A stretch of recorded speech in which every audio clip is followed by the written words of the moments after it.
तो जो कानून है इनको वापसी लेते हैं। जब तक ये पार्लियामेंट में वापसी नहीं होंगे, जब तक किसान वहीं पे ही है। और एमएसपी पे गारंटी कानून, क्योंकि एमएसपी पे गारंटी कानून बन जाएगा तो पूरे देश के किसानों को लाभ होगा।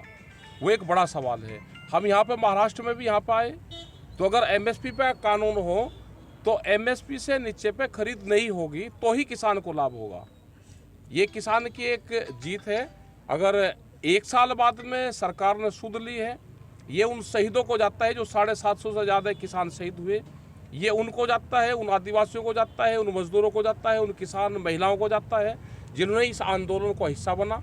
वो चाहे दिल्ली गया या नहीं गया, अपने वहाँ पर रहा, तो ये उनको ये संघर्ष की जो गाथा है उनको जाती है पूर्ण रूप से, और ये उन्हीं की जीत है। सर, जिस तरीके से कानून को वापस लिया गया, क्या मोदी जी ने बड़ा दिल दिखाकर किसानों के हित में निर्णय लिया है? नहीं, कोई बड़ा दिल नहीं है। तो फाइनेंशियल कंपनियों के एजेंट है, कौन बड़ा दिल दिखा रहा है भाई? लिया है तो किसानों का संघर्ष का नतीजा है ये। और आज भी हेरा फेरी बहुत हो रही है। एमएसपी पे गारंटी कानून जब तक नहीं बनेगा, आधे रेट में किसानों की फसलें बिकती रहेगी। बिजली अमेंडमेंट बिल है, अगर कोई 2 पशु रखेगा उसको कॉमर्शियल कनेक्शन लेना पड़ेगा। सीड बिल हाउस में रखा हुआ है, अगर आंदोलन ना होता तो सीड बिल लेकर आते। बीज का कानून आ रहा है अभी देश में, अगर बीज का कानून आएगा तो कौन किसान अपने खेत में कौन सा बीज बोएगा ये कंपनियां बताएगी। ये तो उनका अधिकार होने जा रहा है।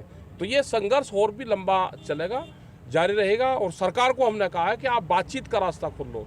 जब तक बातचीत नहीं होगी तो किसान वहाँ से जाएगा नहीं। आज 9 मेंबर कमेटी की मीटिंग है, हम उसमें पूर्ण रूप से संयुक्त मोर्चा तय करेगा। सर, आपको ऐसा लगता है कि यूपी इलेक्शन के मद्देनजर ये डिसीजन लिया गया? बिल्कुल, ये भी है, इलेक्शन का भी लगता है कि जिस तरह से इनका ग्राफ गिर रहा है मोदी सरकार का, और जिस तरह से इनकी छवि खराब हो रही है, और ये पूर्ण रूप से कंपनियों के दबाव में काम कर रहे हैं, कंपनियों को फायदा पहुंचाने का काम कर रहे हैं। यही हाल आप यहाँ पर लगा लो। यहाँ पर जिस तरह से आपके पालघर में भी पोर्ट बन रहा है, कहाँ से पहाड़ियाँ उठेगी, कहाँ पोर्ट बनेगा, और अडानी को या अंबानी को जाएगा, दूसरे तीसरे को जा नहीं सकता।